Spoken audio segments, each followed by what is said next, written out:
Sahabat Bahtera, dulu saya pernah ditanya oleh seorang teman saya tentang mitos dan kaitannya mitos dengan cerita-cerita yang ada di kitab suci. Jadi pertanyaannya itu adalah bagaimana bila cerita-cerita yang ada di kitab suci itu mitos? Apa reaksi saya saat itu? Saya menolak. Dan saya bersikukuh. Kemudian saya mencari argumen-argumen bahwa cerita-cerita di dalam kitab suci itu bukan mitos. Itu kebenaran dan pasti pernah terjadi. Kemudian terjadi perdebatan yang tidak berujung. Artinya saya mencari argumen-argumen selanjutnya hanya untuk membuktikan bahwa cerita-cerita di kitab suci itu bukan mitos. Nah, kemarin malam saya teringat kembali dengan pertanyaan itu. Walaupun saya sudah lama memiliki cara pandang yang berbeda, tetapi kemarin malam saya teringat kembali dan gak ada salahnya hal ini saya angkat untuk saya tanyakan kepada sahabat-sahabat semuanya. Pertanyaannya adalah bagaimana bila cerita-cerita di dalam kitab suci itu adalah mitos? Anda setuju nggak? Atau Anda punya argumen bahwa itu bukan mitos? Kalau itu bukan mitos, argumen Anda seperti apa? Nah, sahabat Bahtera, sebelumnya saya akan bacakan dulu arti mitos ya. Saya ambil dari beberapa sumber di internet.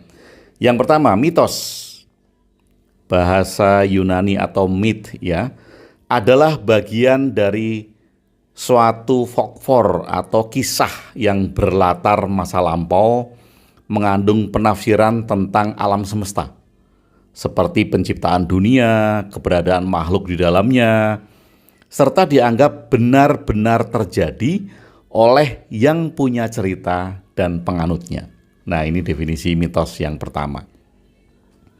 Nah, di sini ini juga ada beberapa pengertian tentang mitos yang tentu saja ini menarik. Kalau bagi saya ini menarik. Kita lihat lagi. Ciri khas ya. Ciri khas mitos. Pelaku utama yang diceritakan dalam mitos biasanya adalah para dewa, manusia, atau pahlawan supranatural sebagai kisah suci. Umumnya mitos didukung oleh penguasa atau imam atau pendeta yang sangat erat dengan suatu agama atau ajaran kerohanian. Nah, ini ciri khas mitos. Nah, kemudian suatu mitos merupakan himpunan kepercayaan yang tidak harus didukung fakta ilmiah. Jadi kalau kita mendengar cerita-cerita yang mungkin itu termasuk mitos, maka mitos merupakan himpunan kepercayaan yang tidak harus didukung oleh fakta ilmiah. Oke, tidak harus didukung oleh fakta ilmiah. Jadi kalau dulu saya mencari argumen bahwa ada fakta-fakta ilmiah tentang cerita-cerita di dalam kitab suci, mungkin itu tidak perlu. Kalau itu mitos, maka itu adalah himpunan kepercayaan yang tidak harus didukung oleh fakta ilmiah. Oke, kemudian ada lagi tentang asal mula mitos ini ya. Suatu teori menyatakan bahwa mitos adalah catatan peristiwa bersejarah yang dilebih-lebihkan. Menurut teori ini, penutur cerita itu melebih-lebihkan peristiwa secara terus-menerus sampai akhirnya figur di dalam cerita tersebut memperoleh status setara dengan dewa. Nah, beberapa teori menyatakan bahwa mitos dimulai sebagai suatu alegori. Itu alegori ya, perumpamaan.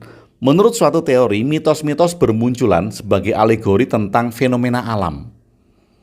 Melambangkan matahari, penciptaan dunia, lautan, dan sebagainya. Nah, beberapa pemikir itu percaya bahwa mitos merupakan hasil personifikasi kekuatan dan benda yang ada di alam semesta. Nah, Apakah mitos ini salah? Tentu tidak. Mitos itu bagus. Karena apa? Karena untuk menyampaikan hal-hal yang transformatif. Untuk menyampaikan hal-hal yang tidak bisa disampaikan secara lugas. Tidak bisa disampaikan secara vulgar. Maka zaman dulu orang-orang menciptakan cerita-cerita yang termasuk dalam mitos. Kalau mitos ini tidak jelek dan mitos itu bukan sesuatu yang salah, maka tentu ada kandungan-kandungan mulia di dalam cerita-cerita mitos. Ada kandungan-kandungan moral, ada kandungan-kandungan pesan-pesan kebaikan di dalam mitos-mitos itu. Nah, sahabat Bahtera, kembali ke pertanyaan tadi. Bagaimana bila di cerita-cerita kitab suci itu adalah mitos? Kita menolak tidak? Dulu saya menolak dan saya berargumen dengan serentetan fakta-fakta yang saya anggap ilmiah, walaupun itu saya cari juga di internet. Karena saya bukan peneliti, Anda juga bukan peneliti, Anda tentu hanya akan mencari yang Anda anggap fakta-fakta di internet, entah itu hoax atau tidak, tentang penelitian. Tetapi coba kita pikirkan baik-baik, kalau kita mendengar cerita tentang turunnya Adam dari surga, ada fakta ilmiahnya enggak? Adam itu dari mana? Turun dari surga-surganya surga apa? Kemudian turun di bumi, jejak faktanya ada di mana? Atau kemudian ada cerita Musa membelah lautan. Ada fakta ilmiahnya enggak? Mungkin kita baca di internet, saya pun baca penemuan-penemuan, misalnya ada penemuan bangkai kuda yang di dalam lautan, kemudian ditemukan mumi Fir'aun yang ternyata mengandung garam. Tapi ini menjadi pro dan kontra karena kandungan garam itu bukan berasal dari, tidak diartikan bahwa dia pernah terendam di dalam laut, karena memang pengawetnya itu mengandung garam. Atau kemudian banjir Nuh. Fakta ilmiah tentang perahu Nuh itu ada di mana? Kalau banjirnya, kita bisa melihat bahwa sejarah di dalam dunia itu terjadi banjir yang berulang kali. Enggak usah dunia, kalau di Indonesia juga kita sering mengalami banjir-banjir besar atau tsunami. Kita pernah mengalami itu. Tetapi perahu Nuh, cerita tentang Nuh yang membangun kapal yang demikian besar, bahkan kemudian ada yang mengkait-kaitkan kayunya itu kayu dari Jepara, dari Jogja, membuat kapal yang besar. Ini cerita betul, sejarah, atau hanya metafora? Atau ada pesan-pesan yang akan disampaikan di sana? Kalau kemudian kita hanya berpikir dengan kacamata kuda, bahwa apa yang saya yakini di dalam kitab suci itu merupakan hal-hal yang benar dan bukan mitos, pokoknya, mungkin kita tidak akan melihat makna. Nah, kalau sekarang saya ditanya, Pak Agung, bagaimana bila cerita-cerita di dalam kitab suci itu adalah mitos? Saya akan menjawab, mengapa tidak? Entah dia diakui sebagai mitos atau dia diakui sebagai cerita yang benar-benar terjadi, kisah-kisah yang pernah ada, bedanya apa? Bedanya apa? Mengapa kita terjebak dengan pencarian bahwa cerita-cerita itu benar terjadi atau mitos? Mengapa kita terjebak dengan perdebatan itu? Kalaupun kemudian ada orang yang mengatakan cerita-cerita di dalam kitab suci itu mitos, ya kalau bagi saya ya biarkan saja. Karena bukan itu yang esensial. Orang menganggap itu mitos atau itu benar terjadi, bukan itu yang esensial. Kalau kemudian kita terjebak akan membuktikan bahwa semua cerita-cerita itu ada fakta-fakta ilmiahnya, kita tidak menemukan hal-hal yang esensial. Yaitu apa? Pesan-pesan mulia, pesan-pesan moral, pesan-pesan kebaikan di dalam kehidupan yang dibuat di dalam cerita itu. Saya juga pernah bertanya kepada teman-teman saya di satu grup, apakah Anda percaya bahwa Ada orang yang pernah ditelan ikan paus dan hidup selama berapa hari hidup di dalam perut ikan paus? Nah, tentu saja ini masih menjadi perdebatan. Kalau kita terjebak di dalam perdebatan ini mitos atau fakta, kita tidak menemukan hal-hal yang esensial. Kalau saya akan menjawab bila saya mendengar pertanyaan itu, saya akan jawab mengapa tidak. Dan boleh-boleh saja orang menganggap bahwa itu mitos. Kita tidak harus marah.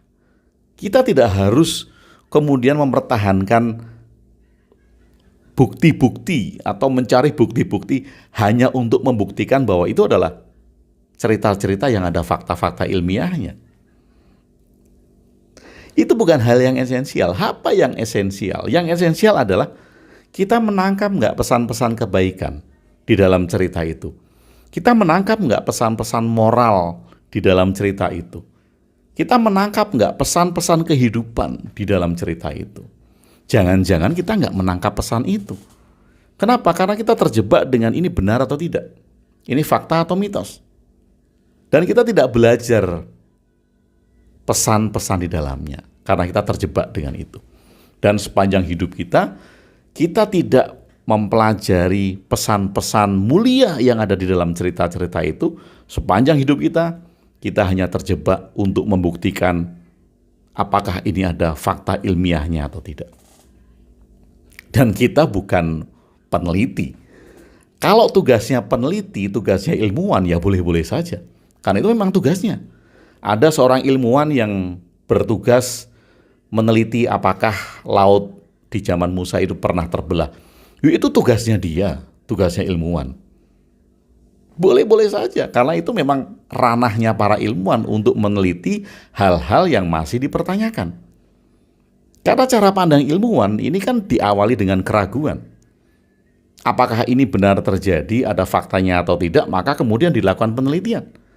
Kalau tidak diawali dengan keraguan, tidak akan pernah ada penelitian. Tetapi kita bukan peneliti, kita hanya penganut. Kita kemudian mencari-cari sumber di internet yang kita anggap itu fakta ilmiah.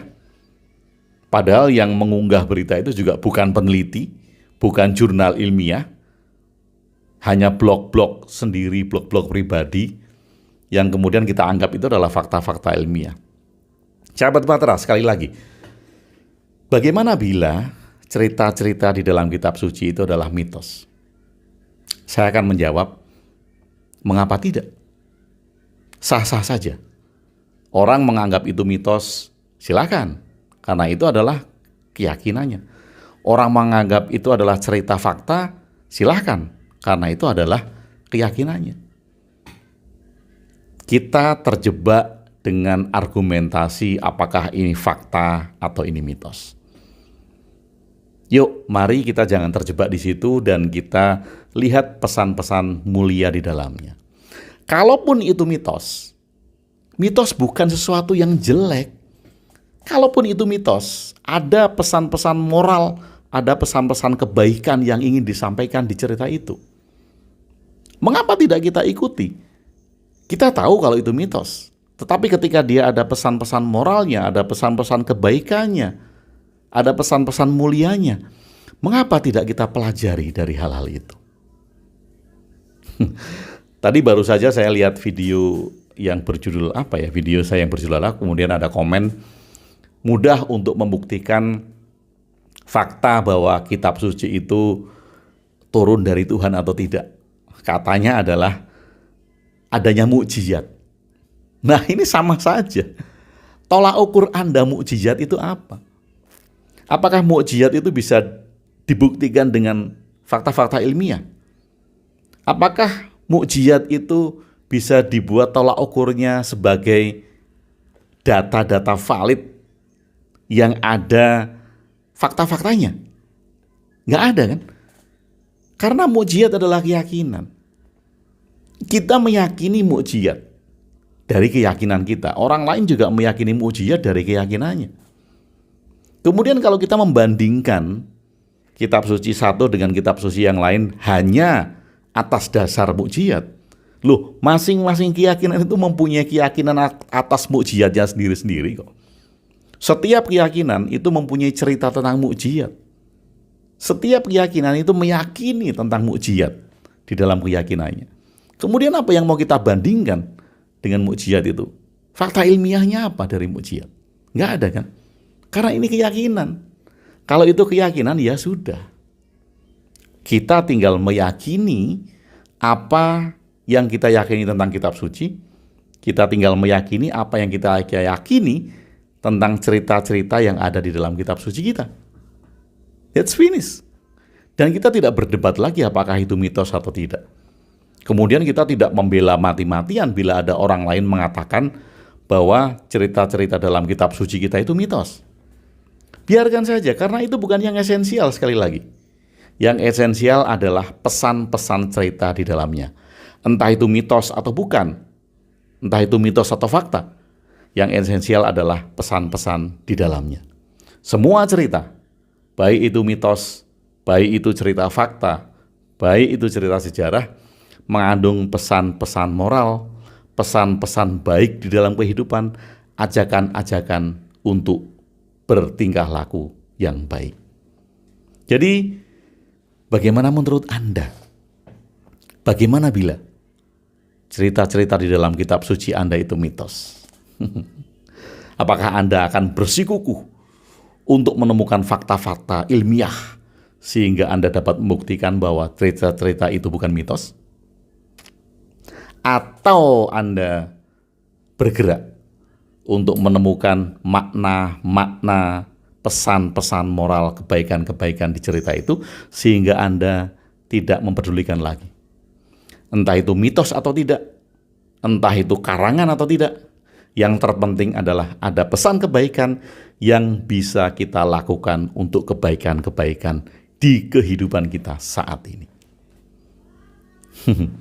Sahabat Bahtera, terima kasih banyak. Saya merefleksikan pertanyaan ini agar bisa kita diskusikan bersama-sama. Sekali lagi terima kasih sudah bersama saya Agung WB di Ruang Diri. Salam cinta dan bahagia.